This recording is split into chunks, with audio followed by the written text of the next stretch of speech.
कि मैं लास्ट कक्षा में ये सोच रहा हूँ, क्या आप सोच रहे हैं वो नहीं इसमें आ रहा है? जरा बताइए तो क्या इसके लिए क्या योजना बनाई है आपने?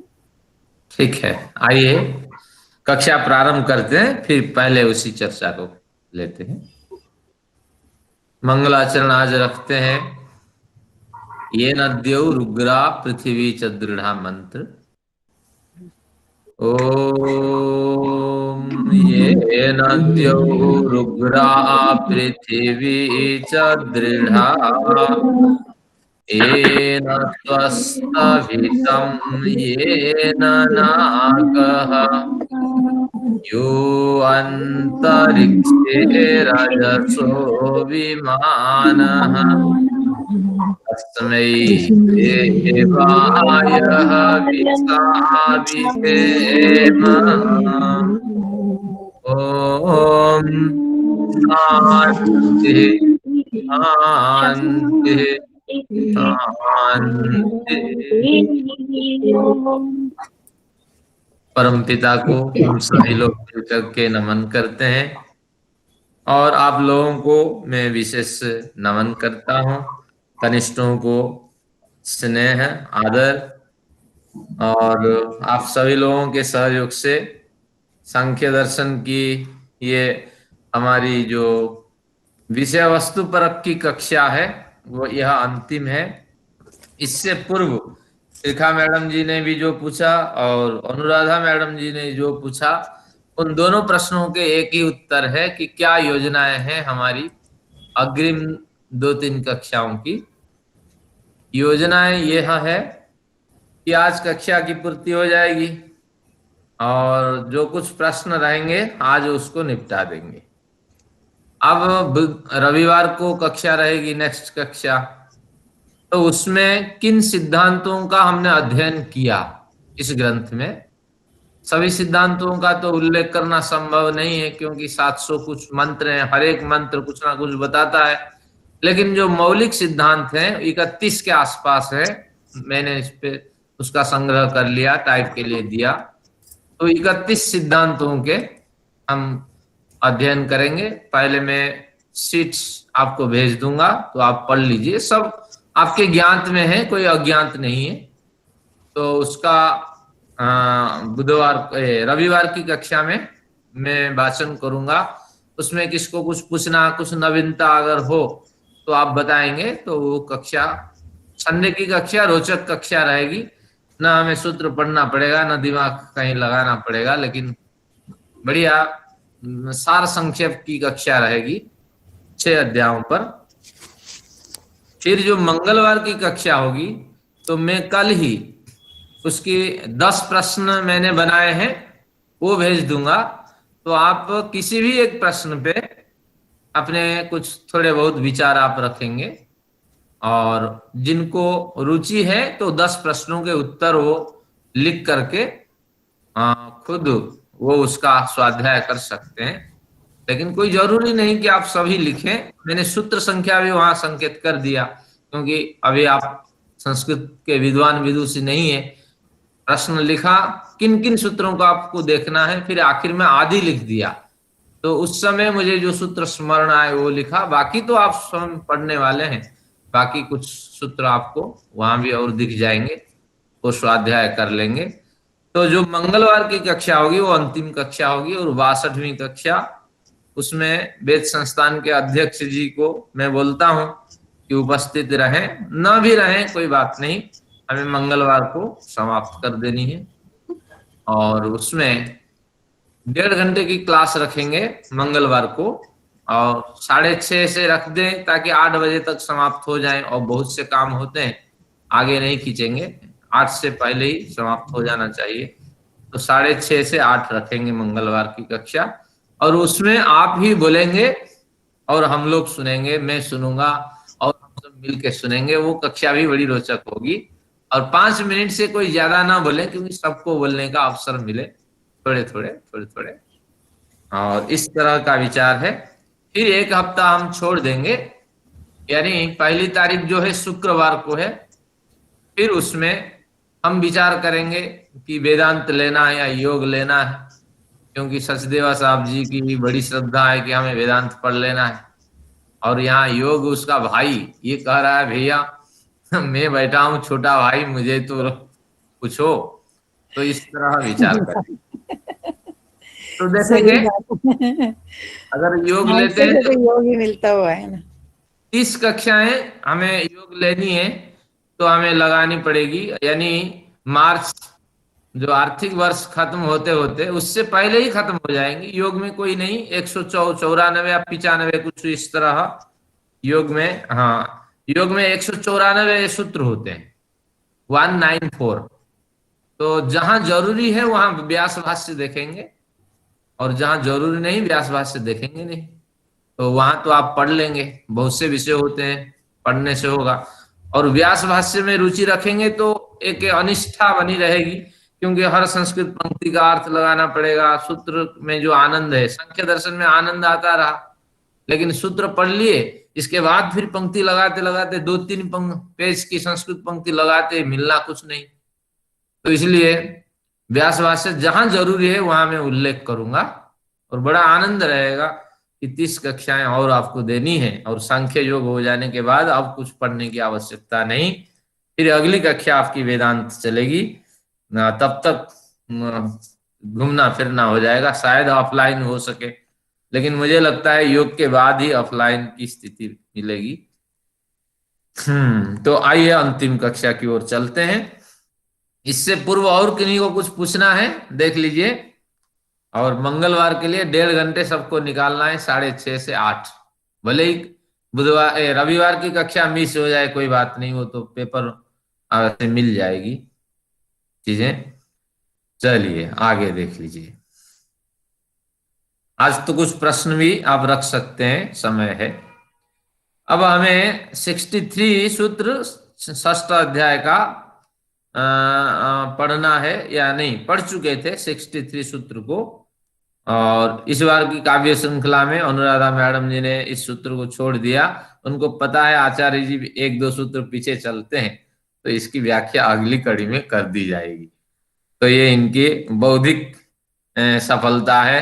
नहीं यार 63 कवर नहीं हुआ, पिछली बार 62 तक ही हुआ था। हाँ, अब 63 कवर करते हैं। विशिष्टस्य जीवत्व मन्वय व्यतिरेकात्। 62 में क्या कहा गया था कि निर्गुणत्वात् तदसंभवात् अहंकार धर्मा हेते। जो एते कहा, एते भी ऊपर से आ रहा है अदृष्ट द्वारा, यहां अदृष्ट को एते कहा गया। अदृष्ट बहुत से कर्म होते हैं हमारे साथ, लेकिन वो दिखते नहीं है। जब दिखते नहीं है तो शुभ अशुभ कर्म उसको कह सकते हैं। उसको हम क्या कह सकते हैं ना, धर्म और अधर्म संस्कार कह सकते हैं, और उसको हम वासना संस्कार भी कह सकते हैं। तो इस तरह तो एते शब्द को तोड़ दे, ही जमा एते, तो ही को तो हटा दीजिए, एते ले लीजिए।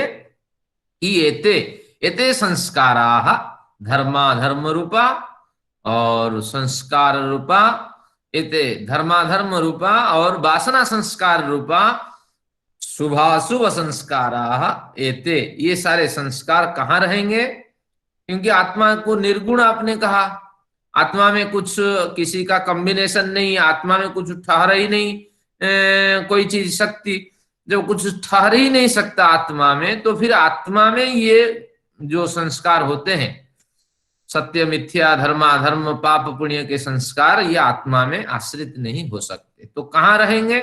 तो फिर शास्त्रकार समझाते हैं कि तदसंभवात निर्गुणत्वात्, आत्मा के निर्गुण होने से, तत् असंभवात तस्मिन् असंभवात, उस आत्मा में ये सारे संस्कार अदृष्ट आदि संस्कार असंभव होने से अहंकार धर्मा हेते, जो लिखा है दहंकार, उसको संज्ञा हटा देने से संभवात अहंकार धर्मा हेते, जो अहंकार तत्व है उसी के ही धर्म है।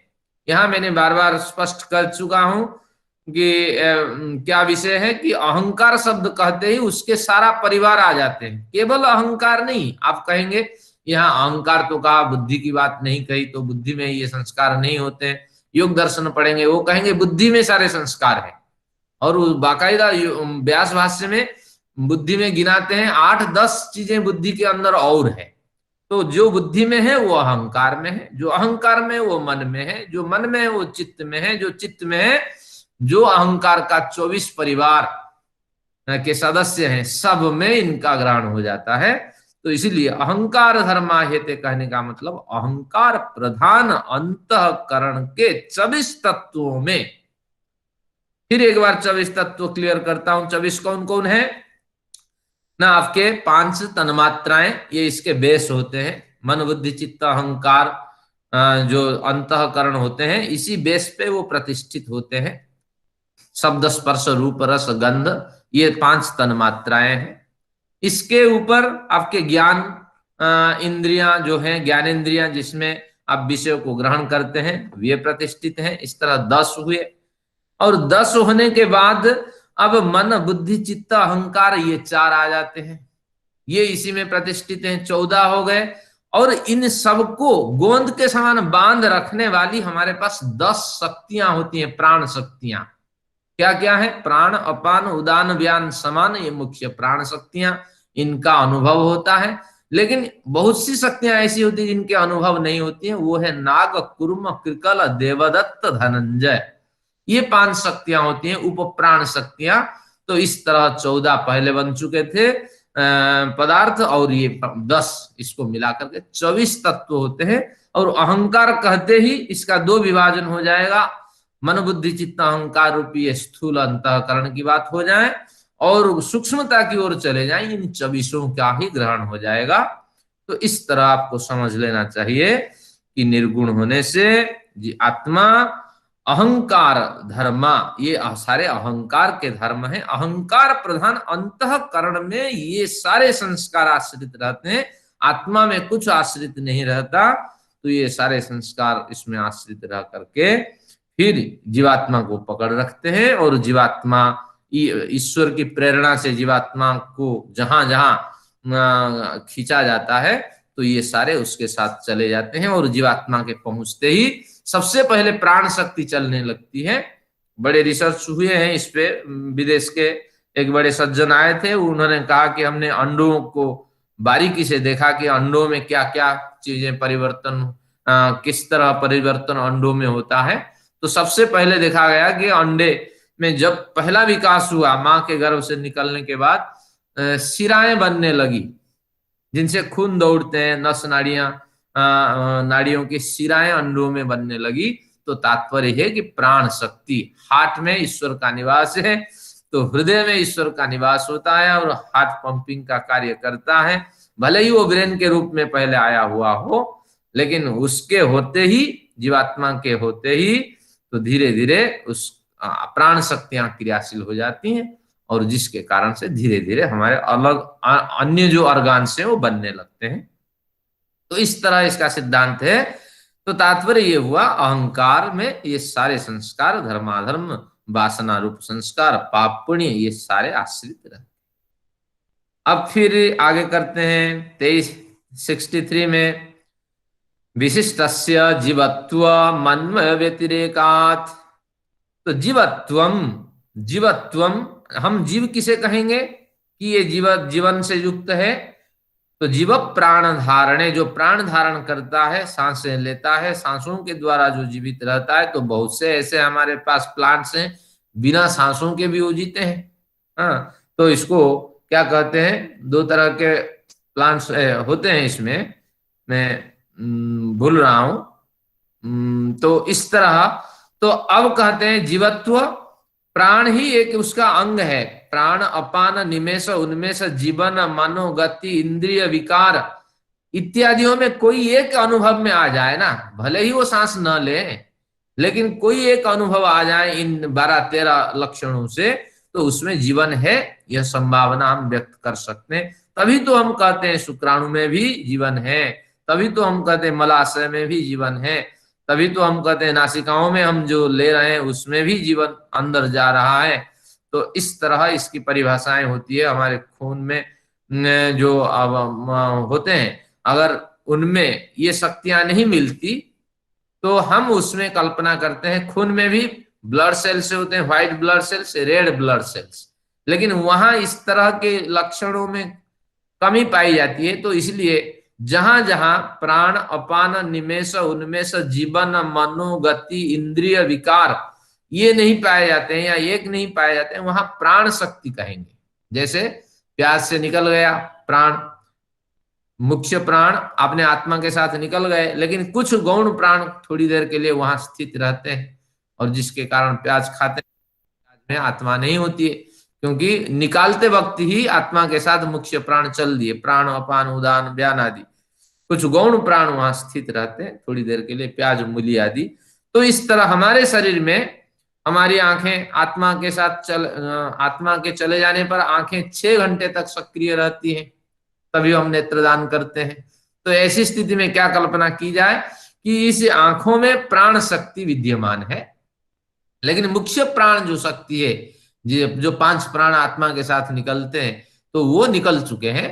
लेकिन इसके बावजूद भी हार्ट भी अभी फंक्शन कर रहा है, आपके कई ऑर्गन्स भी काम आते हैं, आपकी आंखें काम आती हैं। तो इस तरह आपको समझना कि इन लक्षणों से युक्त जो पदार्थ मिल जाए, जो जीव मिल जाए, उनमें प्राण है, तो वो प्राणी है, उसमें आत्मा है।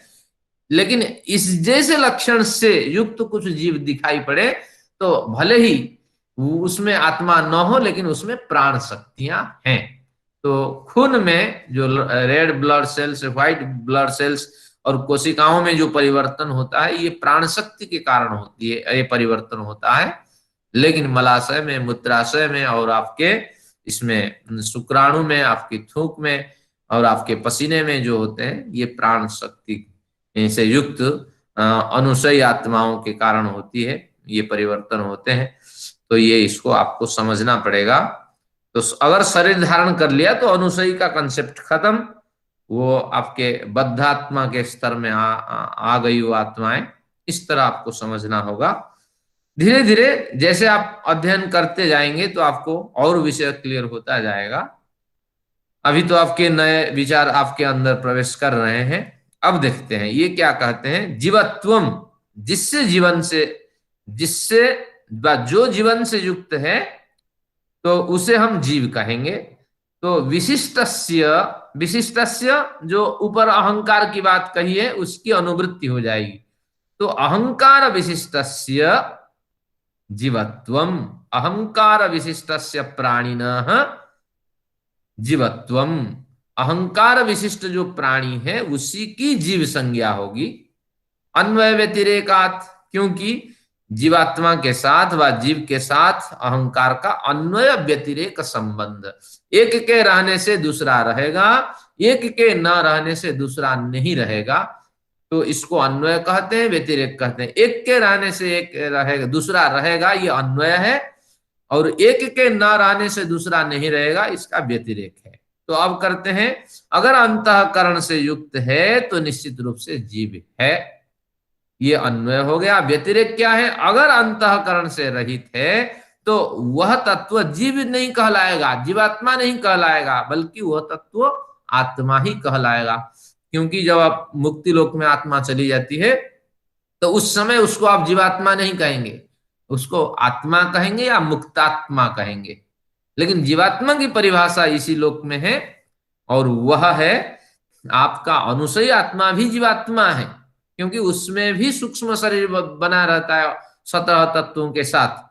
और साथ में जो बद्धात्मा शरीर हम बैठे हैं चर्चा कर रहे हैं, इसी बद्धात्मा शरीर से युक्त तो हम सभी भी जीव के स्तर में आते हैं। तो यहाँ बिल्कुल स्पष्ट कर दिया कि जब अंतःकरण के साथ व्यवहार करने वाले प्राणी मिलते हैं तब उन्हीं प्राणियों को हम जीव कहते हैं। लेकिन अंतःकरण रहित हो जाता है, जब वो आत्मा हो जाती है तो उस समय उसकी केवल आत्मा संज्ञा होती है अथवा मुक्तात्मा संज्ञा होती है, उसको जीवात्मा हम नहीं कह सकते। तो कुछ 3-4 पंक्तियां हैं, इसको याद रखनी होगी। एक तो बद्धात्मा है, एक पुण्यात्मा है, और एक मुक्तात्मा है। कई बार बोलते बोलते भ्रांतियां हो जाती है। मुक्तात्मा जो है उसको अलग कर दीजिए, ये एक अलग श्रेणी है, ये सबसे सुपरलेटिव डिग्री पे है। महर्षि दयानंद कहिए, निम्बार्क कहिए, शंकर कहिए, और हमारे अग्नि, वायु, आदित्य, अंगिरा आदि जितने ऋषि महर्षि लोग हैं, इनको हम पवित्र आत्मा कहेंगे। क्योंकि इनसे समाज में बहुत बड़ा परिवर्तन हुआ, कर्म प्रमुख इनका जीवन रहा, ये पवित्र आत्मा कहलाएंगे। तो अब आपके मुक्तात्मा, पवित्र आत्मा और क्या है, पुण्यात्मा। आप सभी पुण्यात्मा है क्योंकि समयदान करते हैं, और हो सके मैं भी उसी श्रेणी में आ जाऊं। तो इस तरह आपको समझना, पुण्यात्मा के श्रेणी में ये है। और इस श्रेणी से नीचे में जो रहते हैं उनका नाम बद्धात्मा। जो जिनके पास पेन है वो लिख सकते हैं, लेकिन बोलते वक्त कई बार जैसे संस्कार और कर्माशय में बोलते बोलते त्रुटि हो जाती है विद्वानों में, क्योंकि संस्कारों को हम दग्ध बीज कर सकते हैं, नष्ट कर सकते हैं, कर्माशय को नहीं कर पाएंगे। लेकिन ये ध्यान नहीं रहता संस्कार किसे कहते हैं, कर्माशय किसे कहते हैं, और बोलते बोलते हम कर्माशय को दग्ध बीज कर देंगे। ये कर्माशय जो बन गया वो तो बिना भोगे दग्ध बीज नहीं हो सकता। तो उसी तरह कई बार पवित्र आत्मा कथन के अभिप्राय से, पुण्यात्मा के कथन के अभिप्राय से हम मुक्तात्मा का भी कथन कर देते हैं, ये तो मुक्तात्मा रहे। लेकिन मुक्तात्मा कभी जन्म लेते ही नहीं है। स्वर्यंतो नापेक्षन्ते आद्याम रोहंति रोदसे आदि, मैंने इन मंत्रों का कई बार सुना दिया, मंत्रों को पढ़ करके। तो इस तरह प्रमाण मिलते हैं। तो सबसे सुपरलेटिव डिग्री पे कौन होते हैं, मुक्तात्मा, इसके बाद पवित्र आत्मा, इसके बाद पुण्यात्मा, और आप सभी पुण्यात्मा, और इसके बाद बद्धात्मा जो संघर्ष करता है रोजी रोटी के लिए। इस तरह आगे बढ़ते हैं। तो अब आपको पता हो गया। अब एक जीवात्मा की परिभाषा करते हैं। जीवात्मा क्या है, अंतःकरणावच्छिन्न, अंतःकरणावच्छिन्न। महर्षि दयानंद सत्यार्थ प्रकाश में लिखते हैं, अंतःकरण से अंतःकरणावच्छिन्न चेतन आत्मा जीवात्मा। तो उसको और थोड़ा बढ़िया खोल लेते हैं। अवच्छिन्न यानी युक्त, अंतःकरणावच्छिन्न अखंड व्यष्टि चेतन जीवात्मा। जिनके पास पेन है वो लिख सकते हैं, अंतःकरण से अवच्छिन्न और जो अखंड है, ये आपको जोड़ना पड़ेगा, नहीं तो संस्कार भी उस पर हावी हो जाना है। उस पर कुछ भी हावी नहीं हो सकता, वो अखंड है और किसी कॉम्बिनेशन से भी वो नहीं बनता। तो इस तरह अखंड भी एक अलग परिभाषा है। और व्यष्टि चेतना, परमात्मा भी अखंड है लेकिन वो समष्टि चेतन है, ये व्यष्टि चेतन है, ये भी जोड़ना पड़ेगा। व्यष्टि चेतना जीवात्मा, ये जीवात्मा की परिभाषा है, यानी हमारी परिभाषा है। हम सब बद्धात्मा हैं, और बद्धात्मा के 3 स्तर हुए, एक बद्धात्मा, एक पुण्यात्मा, एक पवित्र आत्मा। और बद्धात्मा के स्तर खत्म, फिर मुक्तात्मा का स्तर शुरू। उनको केवल आत्मा कहिए या मुक्तात्मा कहिए, इस तरह कपिल का मत है। तो अंतःकरणावच्छिन्न अखंड व्यष्टि चेतन जीवात्मा, ये इसकी परिभाषा है। अब आते हैं 65 पे। अभी अंतःकरण की विशिष्ट चर्चा इसमें हमें मिलेगी आज। देखते हैं, अदृष्टोद्भूतिवत् समानत्वम्, अदृष्टोद्भूतिवत् समानत्वम्। इसमें क्या कह रहा है, अदृष्ट की उद्भूति के समान हमारे जीवन में जितने कार्य होते हैं उसके पीछे क्या कारण होते हैं। मन में प्रश्न उठा, माता जी के मन में प्रश्न उठा।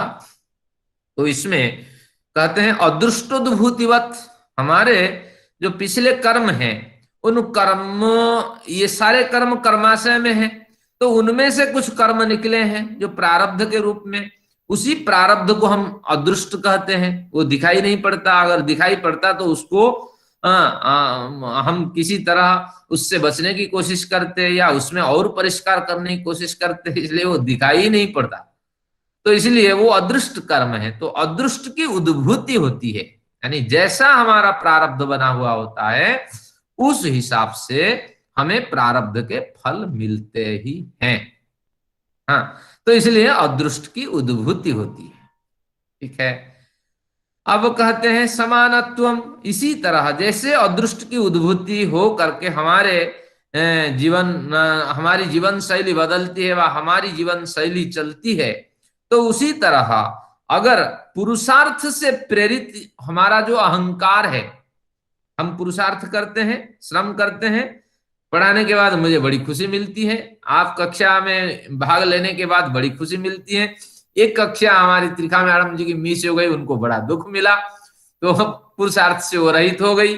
तो तात्पर्य ये रहा, पुरुषार्थ से प्रेरित अहंकार प्रधान जो अंतःकरण है, तो वह भी क्या करता है, कर्म करने में सहायक होता है। यानी दो अदृष्ट हमारे साथ होते हैं, एक अदृष्ट 60% वो हमें मजबूरी कर देता है कि तुम यहीं रहोगे, तुम्हारी स्थिति यही है, तुम्हारा अवकाश ही यही है। वो अदृष्ट प्रारब्ध जन्य अदृष्ट, उसको तो भोगना है, वो विवश कर देता है।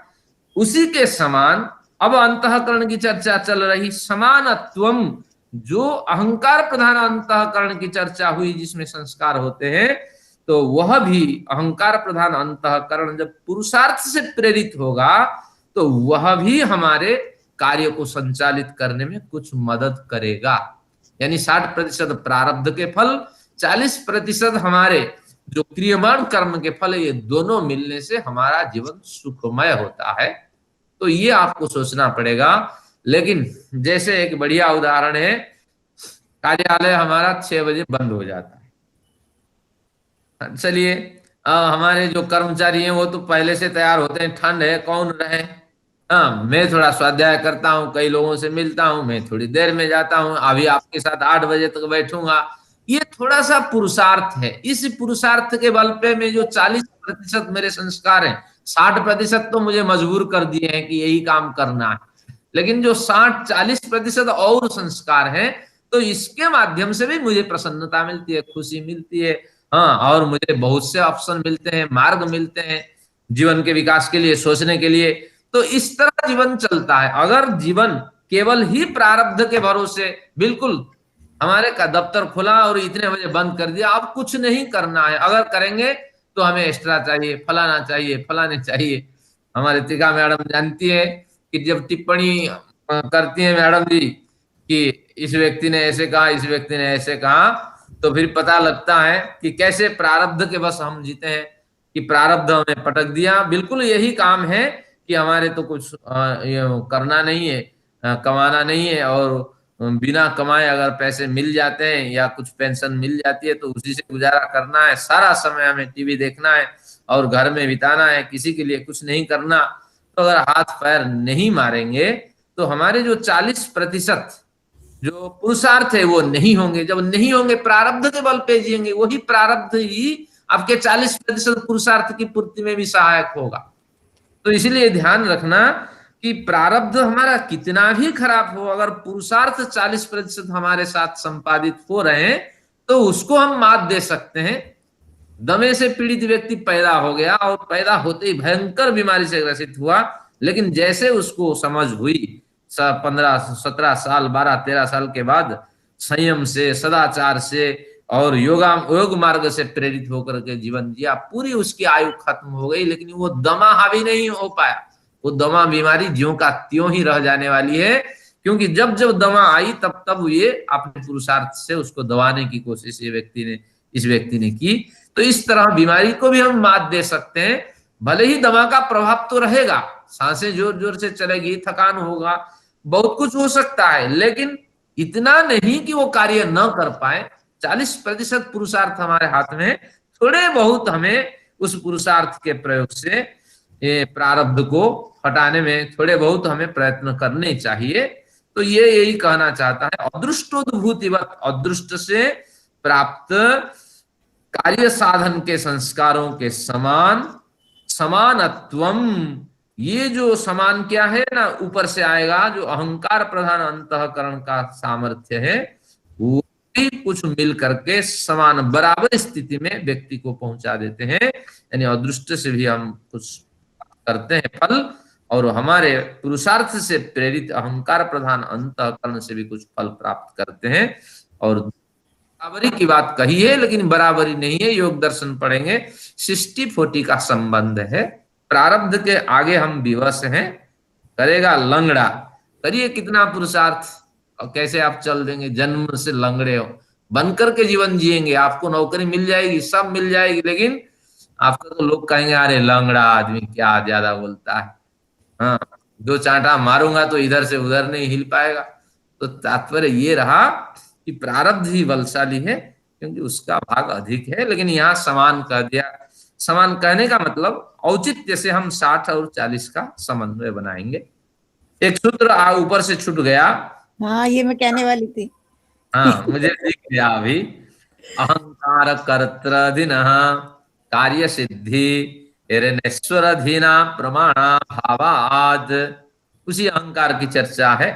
इसमें क्या कहता है कि हिंदी पंक्ति देखिए, जीव की कार्य सिद्धि। कार्य सिद्धि यहाँ नाउन है, तो जीव की जो कार्य सिद्धि है वो किस किस प्रकार होती है? अहंकार कर्तृधीन, अहंकार रूपी कर्ता के अधीन। अहंकार को एक स्पेशल पोजीशन उन्होंने दिया कि अहंकार रूपी कर्ता के अधीन। अहंकार एक ऐसा डिवाइस है, कर्ता के समान वो काम करता है, तो उस डिवाइस रूपी कर्ता के अधीन ही सारे कार्य सिद्ध होते हैं, क्योंकि उसी में संस्कार होते हैं। इस कार्य को करने से हमें इतना मुनाफा होगा, ये प्रेजेंटेशन कौन करता है? ये अंतःकरण करता है, अहंकार प्रधान अंतःकरण। फिर जीवात्मा उसको ओके कर देता है अंदर से, क्योंकि जीवात्मा को कुछ दिखता नहीं। अभी खोल लेते हैं ये वास्तविक जीवात्मा क्या है, जो मैं कई बार सोचा लेकिन मुझे विस्मरण रहा। भली भांति समझ ले जीवात्मा तत्वतः है क्या। जीवात्मा एक ऊर्जा है और कुछ नहीं। एक छोटी सी ऊर्जा है और बड़ी सूक्ष्म ऊर्जा है, जिसके जिसके जिसकी आंखें नहीं है, कान नहीं है, हाथ नहीं है, पैर नहीं है, कुछ भी नहीं है। वो देखना चाहे भी देख नहीं सकती, सुनना चाहे भी सुन नहीं सकती। ऐसी ऊर्जा है, बिल्कुल एक विकलांग सी ऊर्जा है, आप समझ लेना चाहिए। लेकिन उसमें अनुभव करने की शक्ति है। अब इसको बिजली और इसके साथ तुलना करते हैं। बिजली बोल सकती है या नहीं? बिजली सुन सकती है या नहीं? आप कहेंगे नहीं, लेकिन बिजली बोल सकती है। देखिए मैं बोल रहा हूं, ये बिजली के कारण से तो ये सारा कुछ हो रहा है, और आप सुन रहे हैं, बिजली के कारण से तो आप सुन रहे हैं। तो तात्पर्य है बिजली भी बोलती है, बिजली भी सुनती है किसी डिवाइस की मदद से। लेकिन इसके बावजूद बिजली में बहुत सी खूबियां होने के बावजूद भी बिजली जड़ है। उसी न्याय से देख लीजिए, जब जीवात्मा बद्धात्मा शरीर में होता है, पवित्र आत्मा शरीर में होता है, पुण्यात्मा शरीर में होता है, तो उस समय अंतःकरण उसके डिवाइस बनते हैं। लेकिन जब मुक्तात्मा के स्वरूप में होता है, उस समय उसका संकल्प शरीर होता है, उस समय वह शरीर उसका डिवाइस होता है। जैसे क्योंकि अभौतिक संस्कार के बल पे उसको संकल्प शरीर मिलता है, संकल्प से जात शरीर मिलता है। उसी के बल पे वो सुनता है, व्यवहार करता है, जब जब इच्छा करता है तब तक उसको वो शरीर मिल जाता है और ईश्वरीय आनंद में वो मग्न रहता है। तो तात्पर्य यह हुआ, ये एक ऐसी ऊर्जा है, बिना डिवाइस की मदद से, बिना साधनों से काम नहीं कर सकती। अगर मैं बोल रहा हूं, अंतःकरण ही बोल रहा है। सारे संस्कार बचपन से जो मैंने पढ़े सुने, ये सारे वही स्टोर है, वही बोलते हैं, और जीवात्मा उसको ऊर्जा प्रदान कर रहा है। तो उसी तरह अगर मैं देख रहा हूं, जीवात्मा भी देख रहा है। लेकिन तात्पर्य ये हुआ कि अंतःकरण की सहायता से जीवात्मा देख रहा है, जीवात्मा अनुभव कर रहा है, जीवात्मा सुन रहा है। ये आपको समझना पड़ेगा। अगर अंतःकरण से रहित हो जाए, जीवात्मा कुछ नहीं कर सकता, क्योंकि उसके पास समझने के अतिरिक्त कोई साधन नहीं, और समझेगा तब जब डिवाइस होगा। बिना डिवाइस के वो समझ भी नहीं सकता, क्योंकि अनुसयी शरीर में केवल 17 तत्वों से लिपटा हुआ होता है, उनसे उसका अनुभव होता ही नहीं है। क्योंकि वो तब काम करेंगे अंतःकरण आदि जब उनको स्थूल शरीर मिलेगा। तो ऐसा ऐसी एक बेवकूफी सी ऊर्जा है, लेकिन डिवाइस की प्राप्ति हो जाने पर ये इतना सक्रिय हो जाती है, और इन डिवाइस के बल पर वो मुक्ति लोक तक, जिसको एस्केप वेलोसिटी के संज्ञा देते हैं, तो मुक्ति लोक तक इनको लेकर के वो उड़ जाता है। तो उड़ जाती है ऊर्जा। तो ये आपको ध्यान रखना पड़ेगा। इसी का नाम जीवात्मा है, और परमात्मा भी एक ऊर्जा है। लेकिन परमात्मा की आंख है, नाक है, कान है, प्रमाण मिलता है। सर्वतः चक्षुरुत सर्वतः स्पात, सब ओर से देखता है, सब ओर चलता है, सब ओर सुनता है। भिन्नता देखिए, सामान्य ऊर्जा, बिजली वाली ऊर्जा में क्या है कि अचेतनता है, जड़ता है। आत्मा वाली ऊर्जा में क्या है, कुछ न होने पर भी, निरवधि होने पर भी चेतनता है, अनुभव करने की शक्ति है। और इन दोनों से विलक्षण ऊर्जा परमेश्वर में है। वो देख भी सकती है, वो ऊर्जा सुन भी सकती है, बोल भी सकती है, और हमारे हर कर्मों की चश्मदीद गवाह के रूप में वो शक्ति अपने को प्रेजेंट करती है। और ईश्वरीय व्यवस्था के सामने हम मुकर ही नहीं सकते।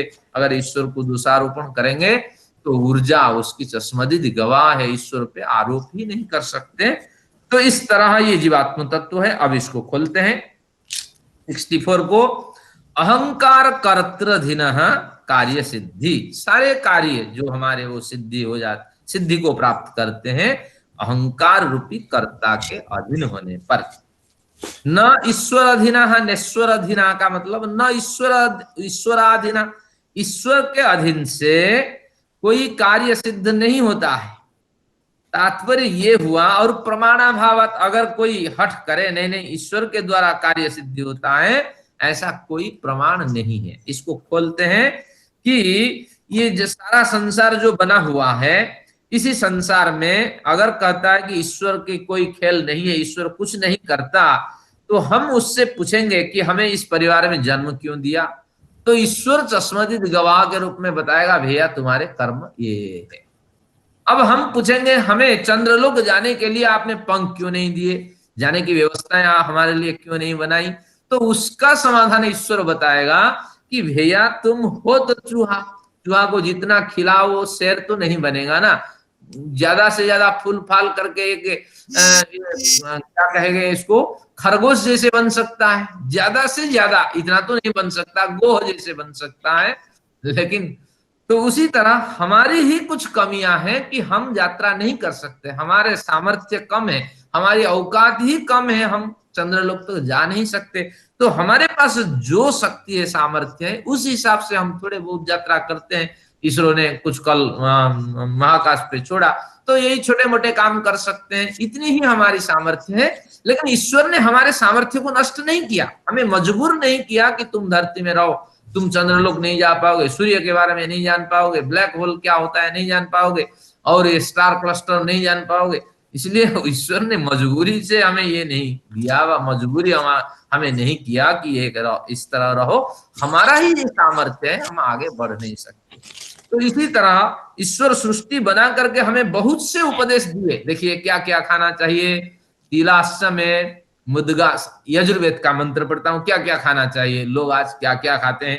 तिलाश्य में तिल खाओ, मुद्गाश्य में मूंग खाओ, मसूराश्य में मसूर खाओ, गोधुमाश्य में गेहूं खाओ, मासाश्य में शाकश्य में, फिर आगे कहा घृत पयः किलालम, घी भी पियो, पयः दूध भी खाओ, कहीं नहीं कहा मांस खाओ, मामा हिंसी, अहिंसा, हिंसा मत करो, अहिंसा के साथ जीवन जियो। ईश्वर ने सारी व्यवस्थाएं हमारे बनाई और वेदादि शास्त्रों में उपदेश भी दिए, लेकिन इसके बावजूद हम ईश्वर का नहीं मानते। अगर ईश्वर के अनुसार हम कर्म करते तो फिर हम ईश्वरीय वाणी, ईश्वरीय व्यवस्था के हिसाब से चलते नहीं चलते, हम तो अपने हिसाब से चलते हैं। तो इसीलिए जीव कर्म करने के लिए ईश्वर की अधीनता की अपेक्षा नहीं करता। और प्रमाण क्या है, कुर्वन्नेवेह कर्माणि जिजीविषेत् शतं समा, कर्म करते हुए तुम 100 साल जियो, वेद का प्रमाण है। तो इसलिए ईश्वर जो भी कर्म करे ईश्वर नहीं रोकेगा। देखिए हमने 60 दिन में सांख्य शास्त्र का अध्ययन कर दिया, ईश्वर ने नहीं रोका। और ईश्वरीय व्यवस्था ऐसी है कि तुम और आगे बढ़ो, लेकिन हम आगे बढ़ ही नहीं पाते हैं। तो ये शास्त्र का सिद्धांत है। देखिए कि ये जो भी कार्य हमारे जीवन में होते हैं, इसको हमारे अहंकार साबित करते हैं। पवित्र अहंकार है, पवित्र अंतःकरण तो पवित्र कार्य होंगे। अगर आप कहेंगे ईश्वर ही हमें मजबूरी होके काम कराता है, लेकिन ऐसा नहीं है, क्योंकि ईश्वर के अधीन जीव नहीं है, जीव स्वतंत्र है, तभी तो वो आत्महत्या कर लेता है। ईश्वर तो मना करता है भैया 100 साल पहले, लंबी आयु जीने से पहले मरना मत, तभी तो वो मर जाता है, आत्महत्या कर लेता है, जीव काट लेता है, क्या क्या करता है। आपने को गोली मार दिया है किसान, मिला क्या है, देखिए गोली मार दिया है, क्या करना है। तो इस तरह क्या है, ईश्वराधीना, ईश्वर के अधीन ये कार्य सिद्धि नहीं है। प्रमाणाभावात कोई प्रमाण नहीं मिलते हैं, बल्कि सपक्ष में प्रमाण मिलते हैं कि हमें स्वतंत्रता है 100 साल तक पवित्र कर्म करते हुए अपने कार्य और समाज के कार्य करते हुए 100 साल तक जीने की इच्छा रखनी चाहिए। चलिए अब आगे वही अहंकार है, अदृष्ट से प्राप्त जो संस्कार है, तो उसके हिसाब से जैसे कार्य सिद्ध होते हैं, तो उसी तरह पुरुषार्थ से प्रेरित जो अहंकार प्रधान अंतःकरण से भी हमें बहुत सी सफलताएं मिलती हैं, जिससे हम हमारे जीवन के बहुत से कार्य सिद्ध करते हैं। महतो अन्यत, अब एक बड़ा प्रश्न आया। क्या प्रश्न है? प्रश्न है हमारे सामने, महतो अन्यत। इसमें क्या कहा? महत तत्व मैंने कहा था जब 25 तत्वों की गिनती करवाई थी मैंने सांख्य शास्त्र के हिसाब से, प्रकृतेर महान ततोहंकार, जो महान है उस महत तत्व को बुद्धि तत्व भी कहते हैं। हमारे शरीर में भी जो महत तत्व है वो बुद्धि तत्व के रूप में है, और सृष्टि में जो महत तत्व है वो भी सृष्टि के बुद्धि तत्व है। तो यहां महत तत्व से बुद्धि तत्व लेंगे तो कहते हैं अन्यत। अन्यत को पहले खोल देते हैं। अब अन्यत क्या क्या यहाँ है कि अगर सारा कुछ ही अहंकार करता है, ऊपर हमने पढ़ा अहंकार में संस्कार है, इसके बाद पढ़ा जीव अहंकार को कभी छोड़ता नहीं है, और अहंकार वेष्टित जो शरीर है वो जीवात्मा का ही है, और उसी अहंकार रूपी कर्ता के द्वारा कार्य सिद्ध होता है। वही अहंकार क्या करता है कि अदृष्ट के समान हमें फल देता है, सुख दुख देता है। तो अब कहते हैं कि लौकिक और वैदिक सारे कर्म अहंकार से सिद्ध होते हैं या नहीं? ना, होते हैं। जो भी लौकिक कार्य आप करते हैं, जैसे वैदिक धर्मानुष्ठान हम करते हैं, ये सारे अहंकार के निर्मल होने पर वैदिक कर्म, अहंकार के मलिन होने पर लौकिक कर्म होते हैं। तो अब कहते हैं कि आप बताओ, माँ यहाँ अड़ी रही, इसको मुक्ति मिली है, इस तरह हमारे इसमें मिल जाता है भागवत में कि इनको मुक्ति मिल गई इस ग्रंथ को सुनने के बाद। सांख्य भागवत पुराण जिनके पास है आज जाके पढ़िएगा, भागवत पुराण के 3 स्कंद के 21वें अध्याय से लेकर 33वें अध्याय तक, यानी कितने, 21 से 33 यानी 14 अध्याय तक गंभीर चर्चा हुई है सांख्य शास्त्र की। इस शास्त्र को पढ़ लेने के बाद लाइब्रेरी से या कहीं से, या अगर आपके पास है तो आप ये संदर्भ नोट करिए, भागवत पुराण 3 स्कंद और अध्याय संख्या 21 से लेकर 33 के बीच में 14 अध्याय में सांख्य दर्शन की चर्चा हुई है।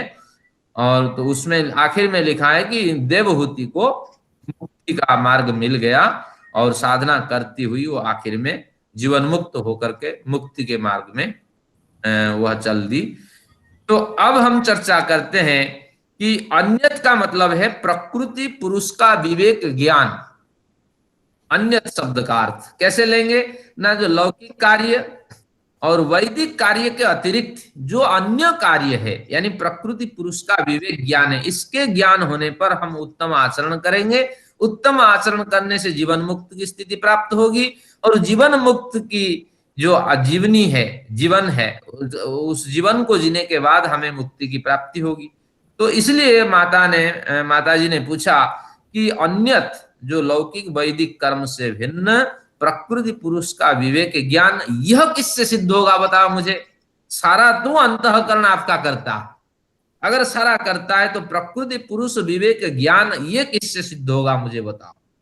तो कहते हैं महतः, महत तत्व से ही इसकी सिद्धि हो जाएगी।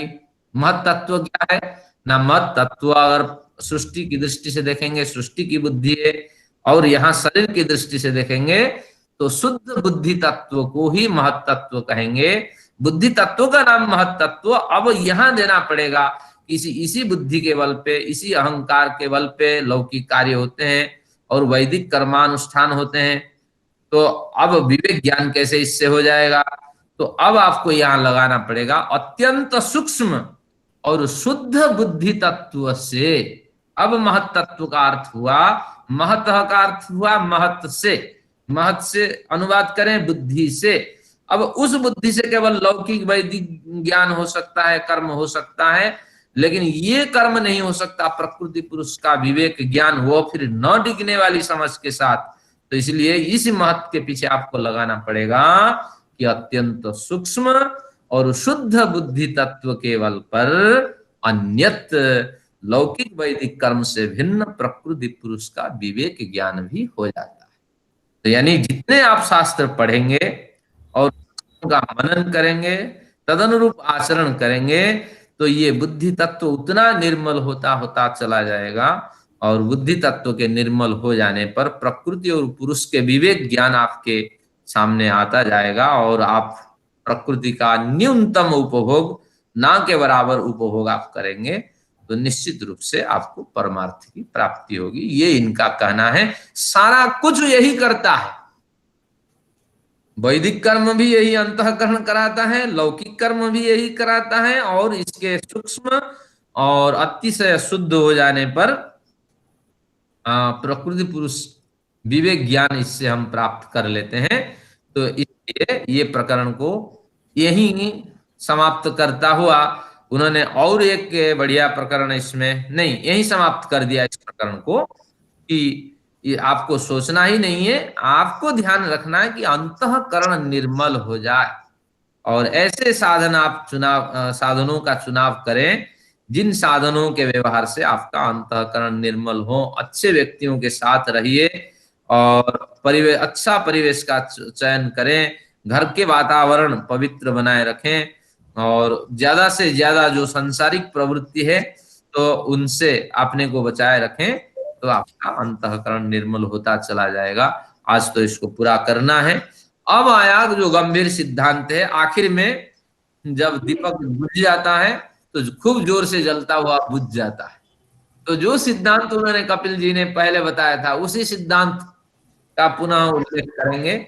और जैसे व्याख्यान का नियम होता है कि प्रारंभ में बड़ा प्रभावशाली क्या है विचार रखना, और अंत में भी प्रभावशाली विचार होना चाहिए, और व्यक्ति जाते जाते याद करके जाएं, अरे यार क्या बढ़िया व्याख्यान रहा, स्मरण करते जाएं। तो इस तरह ग्रंथकार का भी यही उद्देश्य होता है। आखिर में बहुत कुछ हमें दे के जाएंगे।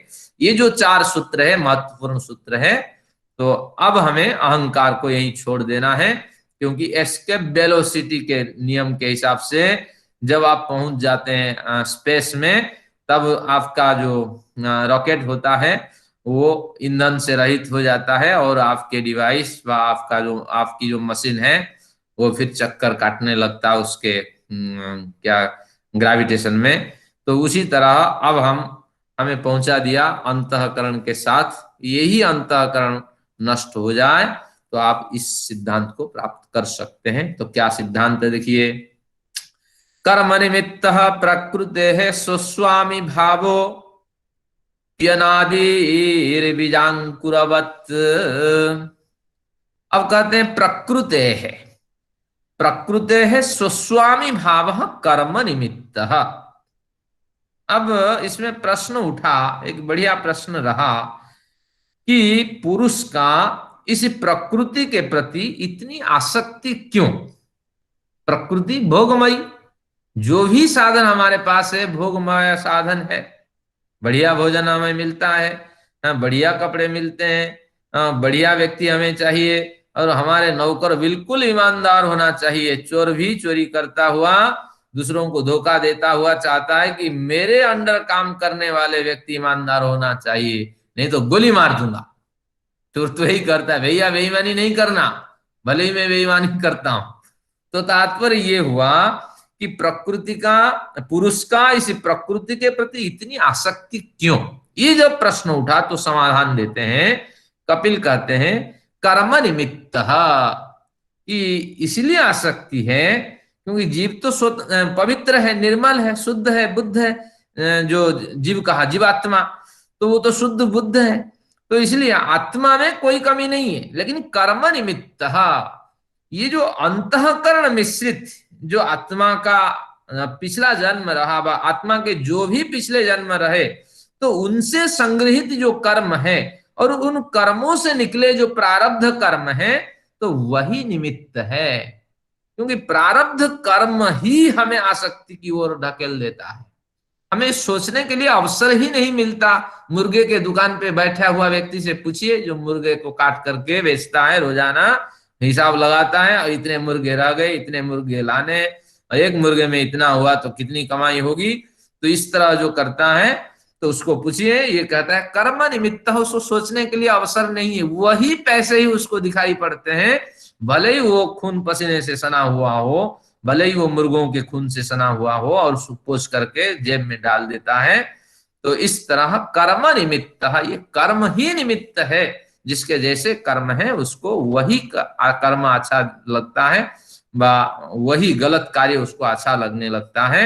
और प्रॉपर्टी डीलर माँ की कसम खा करके सामान बेचता है, प्रॉपर्टी बेचता है, तो कहता है माँ की कसम, मेरे पत्नी की कसम, बच्चे के कसम, सिर बच्चे का पकड़ करके कहता है देखो मैंने कभी गलत नहीं किया और गलत करूंगा ही नहीं। तो ये तात्पर्य हुआ कर्म निमित्त, ऐसे संस्कार पड़े हुए होते हैं, तो इसके कारण मजबूरी होकर के प्रकृति है, प्रकृति के साथ हम संबंध स्थापित करते हैं। स्वस्वामी भाव संबंध यहाँ हो जाता है। प्रकृति यानी भोग्य वस्तु जो है प्रकृति, वह स्व है, मेरी ही है वो वस्तु, और मैं उसका स्वामी हूं। मुझे जो मिल गया वो मेरे से नहीं छीनना चाहिए। मैं जहां सोता हूं उस जगह पे कोई नहीं सोना चाहिए। मुझे जो भोग आज तक मिल रहा है उस भोग में कमी नहीं होना चाहिए, क्योंकि उस भोग के लिए मैं स्वामी हूं, वह भोग वही मेरा स्व है, निजस्व है, मैं कभी इसको बर्दाश्त नहीं कर सकता। तो यही जो स्वस्वामी भाव संबंध है, प्रकृति ही मेरा स्व है, मेरी स्व है, और मैं उसका स्वामी हूं, भोग करने वाला अधिपति हूं, यही संबंध जो है यही ही कर्म निमित्त से बनता है। और इसके कारण अनादि संबंध है, अनादि काल से संबंध चला आ रहा है, तो इसलिए ये संबंध व्यक्ति को छोड़ता नहीं है। और ये संबंध कर्म के कारण, प्रारब्ध कर्म के कारण ये संबंध बनता है। योग दर्शन पढ़ेंगे, प्रारब्ध का तो 60 भाग आया, लेकिन अगर आपका जो 40 भाग पुरुषार्थ गलत हुआ, फिर कर्माशय से बीच बीच में कर्म उठ के आएंगे आपके। गलत कर्म अगर कर रहे हैं तो गलत संस्कार आएंगे, अच्छे कर्म कर रहे हैं तो अच्छे संस्कार आते रहेंगे। ऐसा नहीं है कि 60 भाग आ गया तो आपका जीवन 60 भाग में चलेगा, क्योंकि आपके गलत पुरुषार्थ हैं, तो कर्माशय में भी अभी गलत कार्य पड़े हुए हैं, तो गलत संस्कार के कारण बीच बीच में भी उठ के आएंगे, क्योंकि बाकी तो 40% आपका पूरा होना है। तो इसीलिए तात्पर्य ये है कि कर्म ही इसमें प्रमुख कारण है, जिसके कारण स्वस्वामी भाव संबंध बनता है। और अनादि काल से ये संबंध हमारे साथ है, क्योंकि कर्म जब तक छोड़ेगा नहीं तब तक अनादि संबंध ये बनता रहेगा। ये अनादि जो है ये प्रवाह से अनादि है, तो प्रवाह से अनादि है, ये स्वरूप से अनादि नहीं। दो अनादि होते हैं, जीव, प्रकृति और ईश्वर, इनको हम स्वरूप से अनादि मानते हैं। बाकी जहां जहां अनादि आता है वो प्रवाह से अनादि है। कब इसका प्रवाह चालू हुआ हम नहीं जानते हैं, हम जानते हैं प्रारंभ से नित्य शुद्ध बुद्ध मुक्त आत्मा तो हुआ, ये हुई तो होगी, लेकिन बाद में जैसे कर्म में वो प्रवृत्त हुई तो फिर उसके कर्म संस्कार बनते चले गए। तो ये अनादि प्रवाह से ये संबंध अनादि संबंध है। और बीजांकुरवत, यहाँ अंकुर शब्द का अर्थ वृक्ष लेना पड़ेगा, तो बीज और वृक्ष के संबंध के समान जैसे ये प्रवाह से अनादि है, तो इस तरह ये हमारा अनादि संबंध है।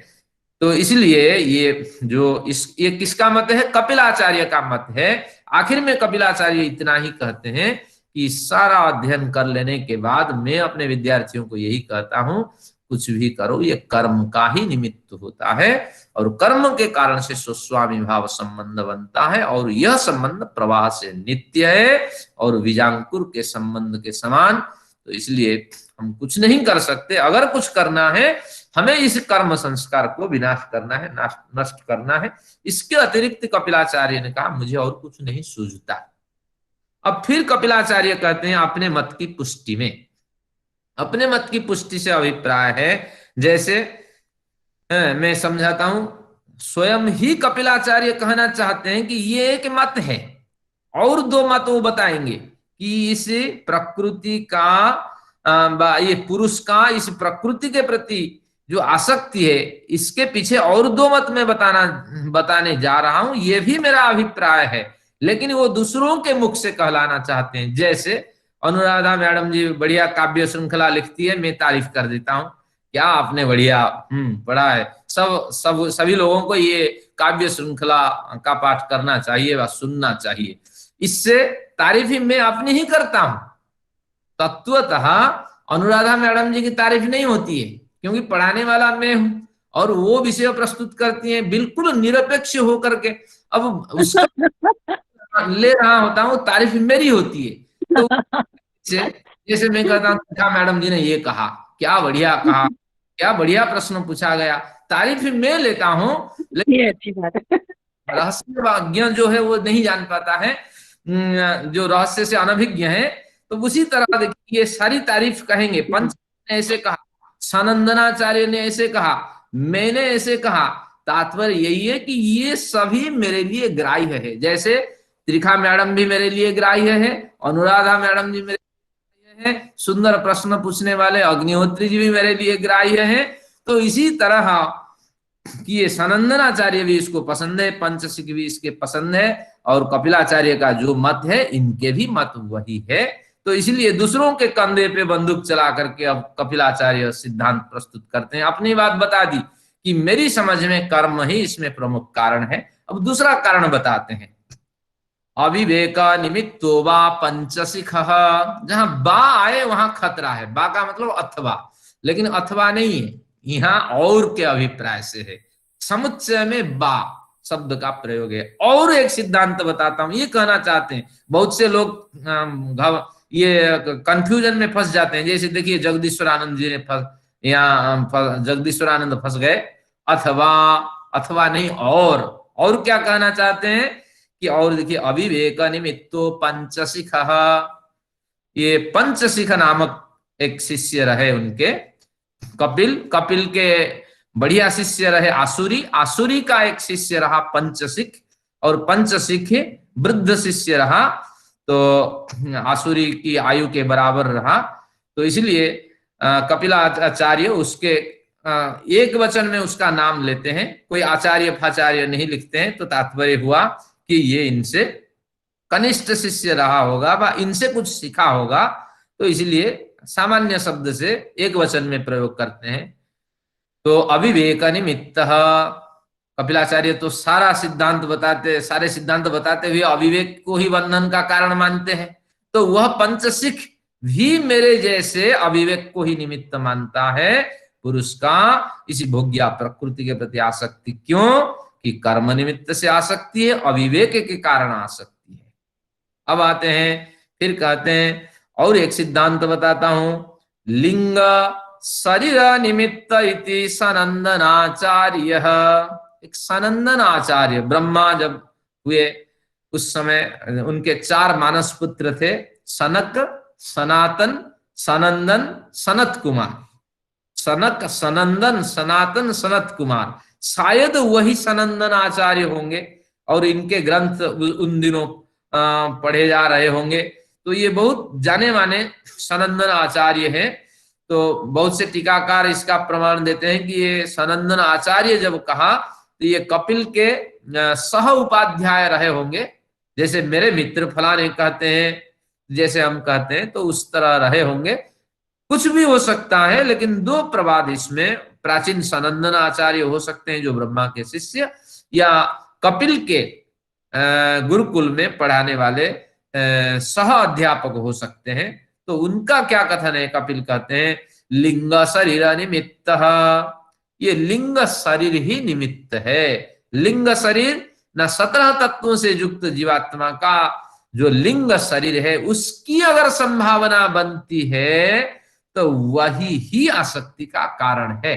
अब आपसे पूछा जाए इस जन्म के बाद आपको अगला जन्म मिलेगा या नहीं? बिल्कुल साफ दिखाई पड़ता है, कोई वैराग्य हुआ नहीं, कोई विवेक नहीं हुआ, कोई बड़ा अभ्यास हुआ ही नहीं है।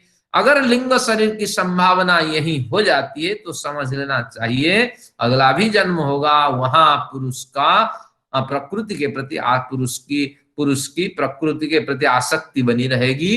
तो इसलिए लिंग शरीर की संभावना व्यक्त होते ही समझ जाना चाहिए आसक्ति प्रकृति के प्रति होगी और वह जन्म भी निरर्थक जाने वाला है।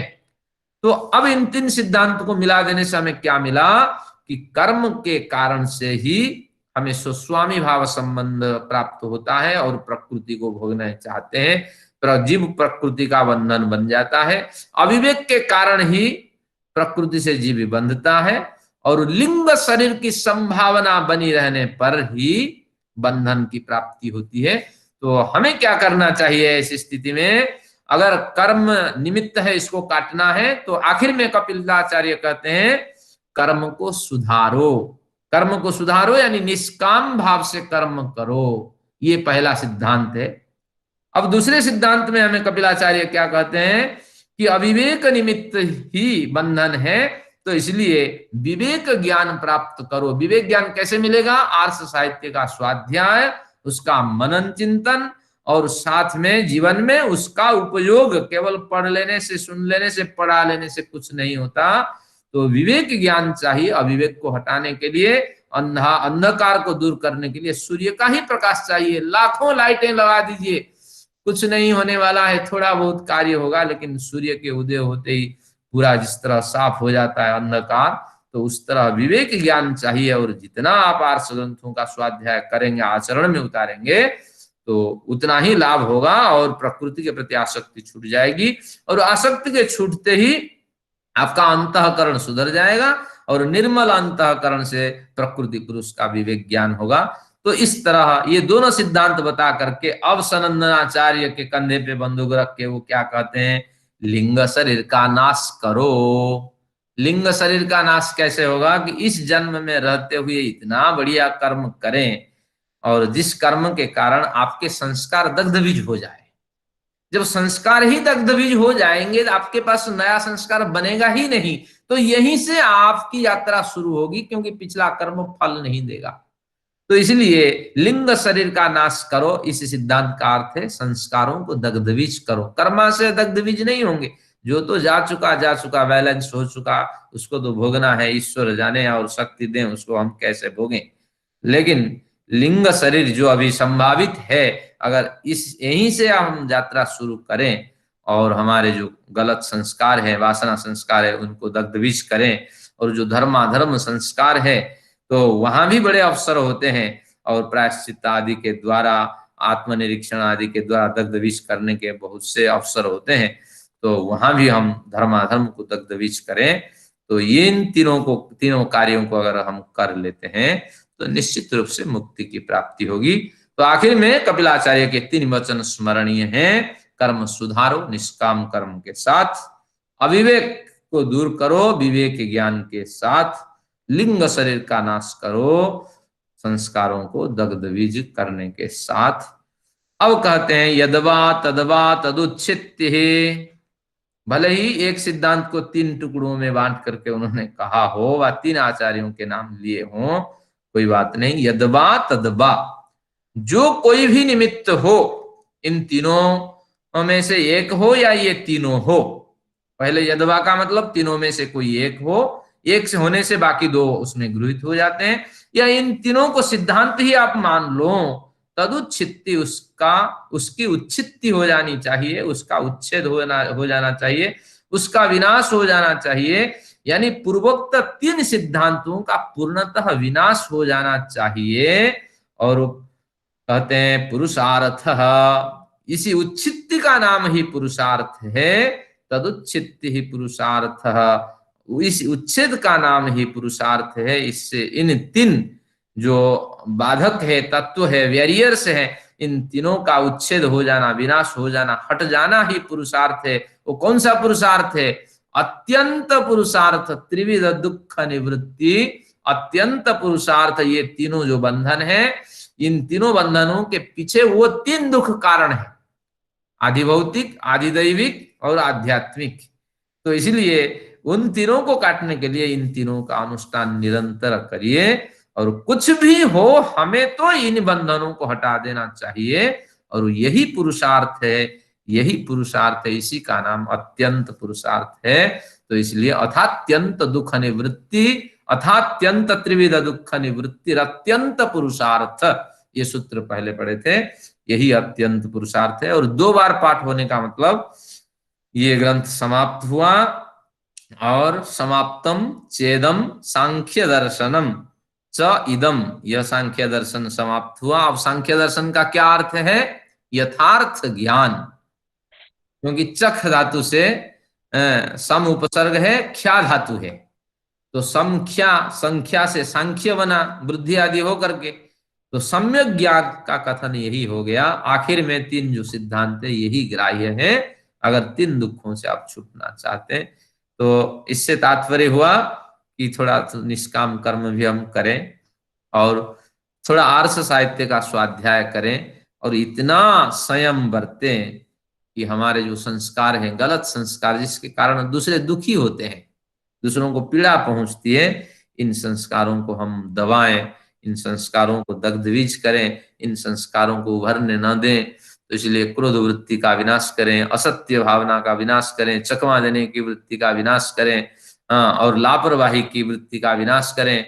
जैसे कक्षा होती है और आप 10 मिनट के बाद आते हैं, ये आपके संस्कार बन जाते हैं, ये इसका भी विनाश करें। तो इस तरह जो जो गलत संस्कार जिससे हमें भी हानि होती है, दूसरों को हानि होती है, तो उन संस्कारों को आप दूर करें। तो ये शास्त्र का उद्देश्य है। तो इसी के साथ सांख्य दर्शन का ये प्रकरण समाप्त हुआ। प्रकृति में पुरुष की आसक्ति अनादि है और प्रवाह से अनादि आसक्ति है, कर्म निमित्त से, अविवेक निमित्त से, लिंग शरीर के निमित्त से। 3 आचार्यों का हमने अध्ययन किया।